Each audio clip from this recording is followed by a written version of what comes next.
এই পর্বে মিয়া স্কুলের একটি রুমে বসে ভিনসেন্টকে তার জাদুর বইটি দেখাচ্ছিল। ভিনসেন্ট এই বইটি দেখে বেশ অবাক হয়ে যায়। এই সময় ভায়োলেটা ও তার সঙ্গীরা এসে মিয়াকে বলে, আমি তোমাকে যখনই যেখানেই দেখি তুমি এই বইটি নিয়ে বসে থাকো। এই বইটিতে কি আছে? এই বলে ভায়োলেটা বইটা হাতে নেয়।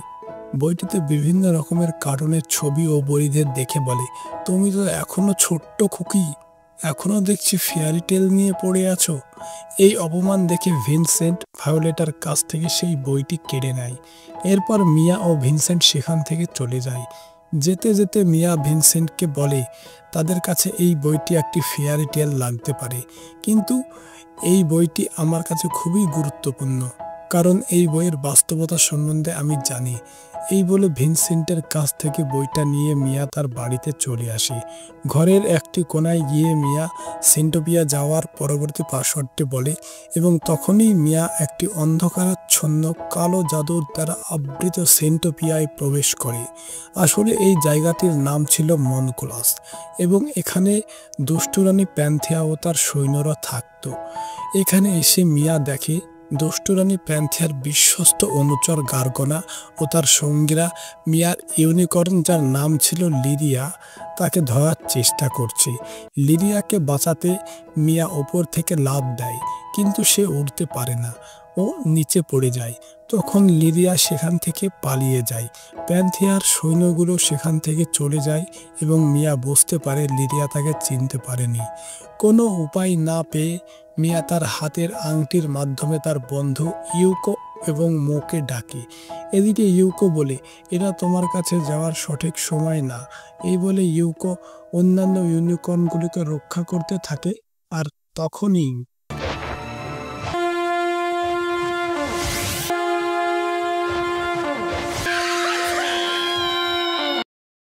এরপর তারা দুইজন মিয়ার খোঁজে সেখান থেকে বেরিয়ে পড়ে।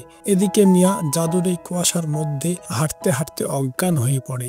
এদিকে প্যান্থিয়া গার্গনাকে বলে, এই কয়েকদিনের মধ্যেই আমার একটা ইউনিকর্নের শিং লাগবে, আর তুমি সেটা আনতে পারছো না।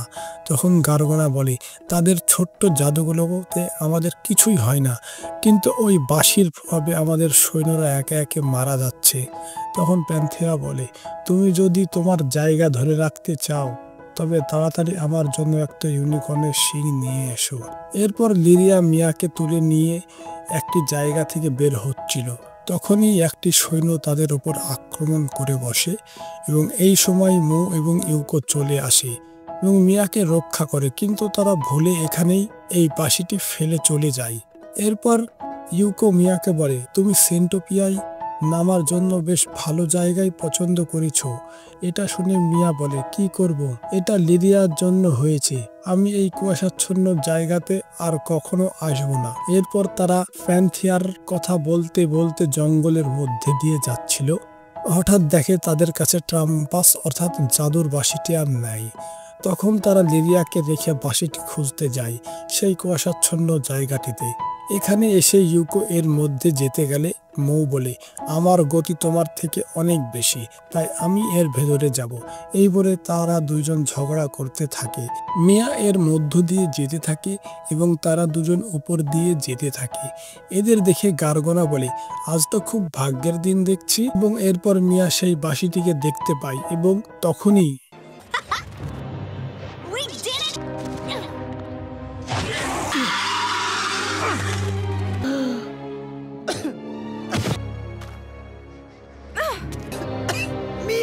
এইভাবে কুয়াশাচ্ছন্ন জায়গাটিতে তিনজনে অজ্ঞান হয়ে যায় এবং তাদের নিয়ে গার্গনা প্যান্থিয়ার কাছে যায়। প্যান্থিয়া তাদের তিনজনকে বেঁধে রেখে বলে, এটাই সেই বাঁশি যে আমাদের সকল সৈন্যদেরকে একে একে মেরে ফেলেছে।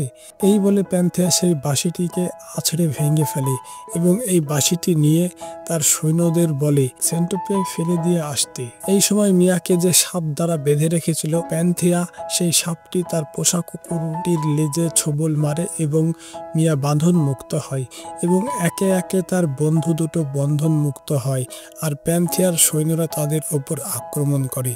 এই সময় মিয়াকে তারা আবার আটকে রাখে ও মিয়ার হাতের ব্রেসলেটটি জ্বলে ওঠে এবং মৌ ও ইউকো প্রাসাদের বাইরে যায় এবং মিয়া সেখান থেকে ভ্যানিশ হয়ে যায়। এর দোষ প্যান্থিয়া একমাত্র গার্গোনার ওপরে দেয়। এইভাবে মিয়া আবার তার নিজের ঘরে ফিরে আসে। এরপর মিয়া সেই ছোট্ট ঘরটিতে ভিনসেন্টের সঙ্গে দেখা করতে আসে। এখানেই এই পর্বটি শেষ হয়ে যায়। তো বন্ধুরা, এই পর্বটি ভালো লাগলে চ্যানেলটিকে লাইক এবং সাবস্ক্রাইব করতে ভুলবে না।